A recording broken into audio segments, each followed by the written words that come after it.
Bueno, y como se lo contábamos al inicio de este espacio, hoy es el lunes de nuestra sección Bajo Expediente y nos da muchísimo gusto, es un honor recibir este día a Ricardo Hernández Ruiz. Él es periodista, Premio Nacional de Periodismo 2022, actualmente radica en el estado de Quintana Roo, está de visita en la Ciudad de México y nos acompaña para platicarnos de un reportaje del que se tiene que conversar y visibilizar. Ver ballenas para olvidar que mamá usa metanfetaminas y expone la grave ausencia de las infancias en políticas públicas, particularmente de las drogas en nuestro país. ¿Cómo estás, Ricardo? Muchísimas gracias. Muy bien, muy bienvenido. Contento de estar de visita en Ciudad de México y de estar aquí con ustedes en el estudio. Muchísimas gracias por la invitación. Desde el título, pues, se nos mueven las entrañas. Ver ballenas para olvidar que mamá usa metanfetaminas. Me gustaría retomar algo con lo que abres el reportaje. La historia inicia el 28 de abril del 2024. Navegábamos en el mar, tú acompañabas este viaje, 8 millas náuticas adentro, con una bióloga, Sofía Salinas, que llevaba a un grupo de niñas, a 3 hermanas, Jade, Mía y Jocelyn, para que se vieran ballenas y olvidaran el contexto de violencia que vivían a causa precisamente de la drogadicción. Y bueno, pues periodistas como tú, especializados en periodismo de infancias, se dieron cuenta de pues la ausencia de políticas públicas de cuidado y observar qué pasa en el entorno de las infancias cuando hay drogas en el entorno. Sí, esta historia empezó porque tenía una amiga que se llama Sofía Salinas, que vive en La Paz, y yo hablando y chateando con ella en redes sociales, un día le pregunté, ¿qué estás haciendo? Y me dijo, estoy aquí en el mar, en una lancha con niñas y pescadores, ¿no? Y me envió el video y la imagen sale de fondo, las ballenas jorobadas saliendo del mar, precioso, del Golfo de la península. Y hay niñas. Entonces yo le pregunto qué está pasando con estas niñas y me dice que son hijas de usuarias de drogas de metanfetamina que ella suele sacar al mar para que en esta experiencia fenomenal que es avistamiento de ballenas se olviden por un momento de la situación familiar en la que están viviendo, y la situación familiar en la que están viviendo es de consumo problemático de cristal, que como seguramente muchos de los televidentes saben, es una droga que se ha expandido como ninguna otra en los últimos años en México, que es súper adictiva, barata, sintética y que ha causado estragos pues muy feos en el país. Y bueno, esta bióloga mezcla eso, ¿no? Como educación ambiental con sensibilización en drogas y pues una actividad que extrañamente hacen los gobiernos, ¿no? Es como poner la atención a los niños, niñas y adolescentes que están viviendo en un entorno o en una familia con consumo problemático. Ahora, Ricardo, además de la exposición a la violencia a la que se somete a los niños que viven en estos entornos cercanos a la droga, ¿qué otras situaciones los victiman o qué otras circunstancias también merman ya sea su desarrollo o afectan en sus derechos? Sí, lo bonito, creo yo, de este trabajo fue que abrió una conversación que no existía. En México nos hemos especializado mucho en el narcotráfico, en la cobertura por razones obvias, urgentes y necesarias. Se ha centrado, por ejemplo, en los capos de la droga, en la violencia y la disputa entre cárteles del narcotráfico, en la violencia espectacular y violenta que vemos en los noticieros, que repito, es necesario, urgente documentarlo. Claro. Pero nos hemos olvidado de otra parte, que es qué está pasando con todos estos niños, niñas y adolescentes que están creciendo en un entorno así. Entonces, lo que pude darme cuenta a lo largo de esta investigación es que hay un abanico gigante de consecuencias en torno a esto. Estoy hablando de bebés recién nacidos llegando a salas de urgencias porque sus mamás eran consumidoras de cristal. Estoy hablando de niños con trastornos de ansiedad. Perdón que te interrumpa, Ricardo, para regresando. Sí. Y que quizás entonces en casa había cristal en el suelo y por gatear se lo llevan a la boca o qué circunstancia. Es un pasito previo cuando la mamá está embarazada y es dependiente de una sustancia, y esa sustancia obviamente por cuestiones biológicas, en la gestación se le pasa esa sustancia al bebé. Entonces cuando nace el bebé se hace ya está dependiente de este cristal. Entonces tiene síntomas como diarrea, vómito, fiebre, temblores y ya en casos extremos, muerte por sobredosis del bebé. Y además esta droga se pasa cuando estás amamantando. Okay. Y cuando haces consumo de ella y estás amamantando, se le pasas al bebé. Y justo en esta radiografía, perdón que te interrumpa, Ricardo, me mencionas esto, ¿no? ¿Qué pasa con los bebés que son víctimas de la intoxicación de sus madres? Catalogas a niñas y niños de entre 5 y 14 años, las afectaciones además de deserción escolar, falta de controles médicos, registro de identidad, o sea, una ausencia legalmente de estos niños. De 15 a 17 años, pues pueden también iniciarse en el mundo de las drogas, embarazos adolescentes. ¿Qué pasa también con pues las infancias víctimas de orfandad? Alguno de sus papás falleció, sus cuidadores fallecieron precisamente a consecuencia de las drogas. ¿Qué pasa con quien tienen a su principal cuidador, por ejemplo, tras las rejas, también por una actividad delictiva relacionada con drogas? Sí, es correcto. Lo que ahora aprendí a llamar es que todo esto que tú mencionas, que aparece en la investigación, se llama daño oculto, ¿no? Es un daño que no estamos viendo y que por eso es importante visibilizarlo a través del periodismo. Y aquí creo que vale la pena hacer una acotación. No estamos criminalizando el uso de drogas. Claro. Cada quien es libre de hacerlo. Lo que estamos señalando es la falta de políticas públicas del Estado cuando hay estos casos. Por ejemplo, hablaba de los bebés que están naciendo recién nacidos y con estos problemas. No hay protocolos en los hospitales para atender esta situación. No hay un comité que diga qué hacer o qué no hacer a los doctores. La norma oficial que dicta cómo actuar en caso de embarazo puerperio y gestación tampoco está contemplado esto. Está desactualizada. La droga más fuerte que tiene esta norma es cocaína, cuando ahora tenemos metanfetamina, fentanilo, keta, etcétera, otro tipo de drogas. Entonces, bueno, esa es la importancia o el objetivo de este reportaje, señalar las ausencias y las faltas del Estado en la atención de este todo abanico de problemas. Y Ricardo, supongo que está íntimamente ligado a esto que describías. No se investiga porque no se conoce, no se socializa porque nadie habla de ello, y al gobierno mejor le conviene no meterse ahí, o inclusive lo desconoce.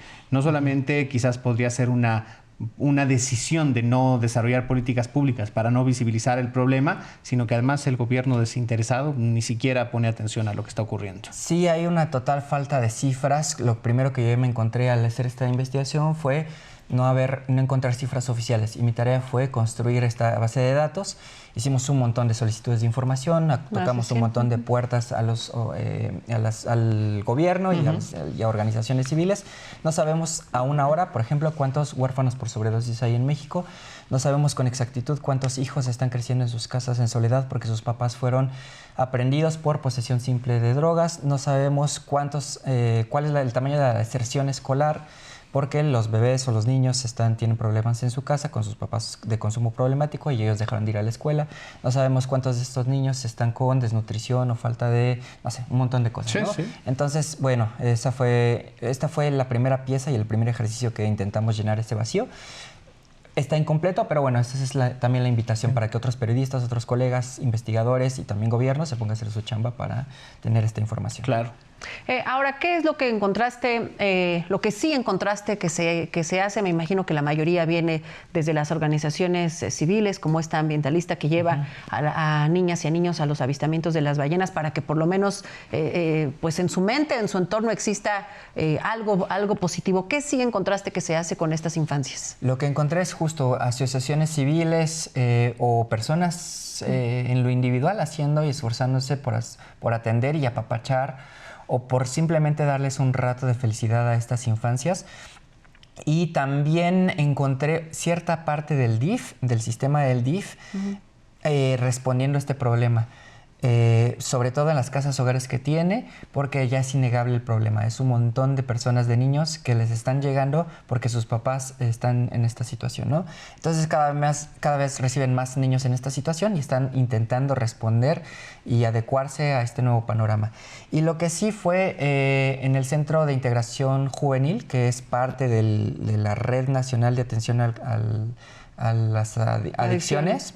Ellos tienen psicólogos especializados en infancias, están haciendo y construyendo bases de datos bien interesantes, cruzándolas con edad, condición socioeconómica, tipo de droga del consumo de la madre, nivel de escolaridad. Entonces están construyendo apenas desde 2023-24 una base de datos bien importante que en un futuro nos va a dar un mejor panorama de cómo está la situación. Ricardo, ¿qué urge para proteger a estos niños de estos entornos y sobre todo garantizar que ellos no repitan la dinámica, lograr extraerlos y lograr también ponerlos a salvo cuando tienen ya este antecedente de consumo.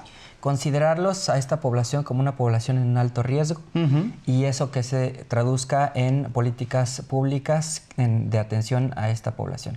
Bueno, primero tener un panorama completo de cómo está la situación. Sí. Luego, considerarlas en alto riesgo, y eso significa, por ejemplo, que la norma oficial mexicana establezca y se reforme y se establezca la atención a estos bebecitos que están llegando, ¿no? Que haya políticas especiales en contra de la deserción de niños de 10 a 17 años para que no abandonen la escuela, que es importantísimo que a esa edad estén ahí.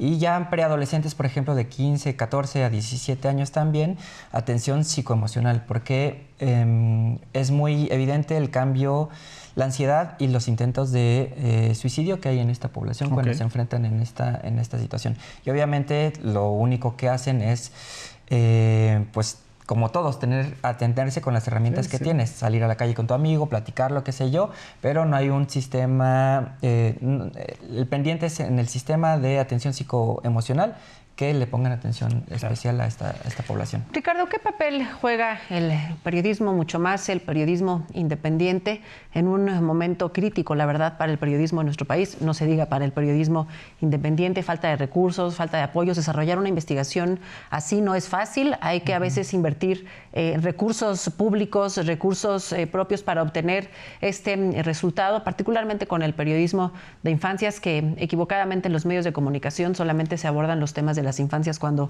están en la nota roja, cuando hay algo muy desafortunado, pero debería ser algo constante porque forman parte también de nuestra sociedad.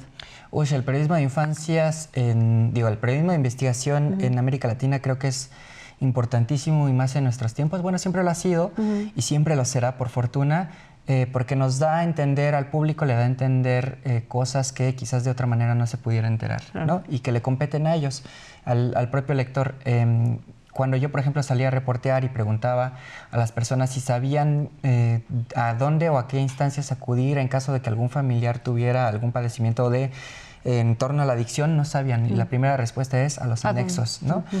Cuando hay toda una red bien amplia de miles de establecimientos reconocidos, ampliamente evaluados, etcétera. Y cuando, perdón que te interrumpa, Ricardo, además, la experiencia que tenemos en los anexos vinculados con redes de trata de personas y también de violencia. Lo último a lo que entra una persona que es referida a uno de los anexos es desafortunadamente lo más frecuente, es a un proceso de recuperación. Sí, entonces está perfecto, ¿no? Mucho de eso lo sabemos precisamente por periodismo en general y periodismo de investigación. Y luego está esta parte de si está bien que rescates, si está bien llenar este vacío informativo que existe a través de periodismo de investigación, pero también nuestra chamba es traducirlo y explicar al lector de temas y asuntos que le competen en su día a día. ¿De qué le sirve que tú le digas que hiciste 100 solicitudes de información cuando no le estás explicando paso a paso qué hacer cuando hay un familiar con consumo problemático, ¿no? Entonces, sí está bien el periodismo de investigación siempre y cuando haya esta parte de explicar, dar contexto, contar historias y hacerlo también desde el terreno, ¿no? Que es bien importante. Pues justamente para eso está dedicado este espacio, porque hay muchas historias extraordinarias para entender nuestro entorno, para tener mejores herramientas y tomar decisiones más informadas. Gracias, Ricardo. Ver ballenas para olvidar que mamá usa metanfetaminas es una publicación que está disponible en Nexos. ¿Cómo conocemos más de tu trabajo? Sí, este trabajo se publicó originalmente en la revista Gato Pardo y que se llama Crisis en las infancias del consumo de metanfetamina. No me acuerdo bien ahora como, pero seguramente por si aquí lo googlean, por ahí lo tienen. Ahí está lo publicado. Y publicamos en Nexo un pequeño espacio de opinión, un pequeño escrito de opinión para darle un poquito más de información. Y bueno, para mí, yo soy periodista freelance, entonces me encuentran como @Ricardo no sé qué en todas las redes sociales y ahí difundo mi trabajo. Pues felicidades y gracias por compartirlo sobre todo. Qué generoso, gracias. Muchas gracias. Gracias, Ricardo. Y gracias a ustedes por habernos acompañado. Ale, voló el tiempo. Los vemos mañana con más información. Descansen, muy buenas noches.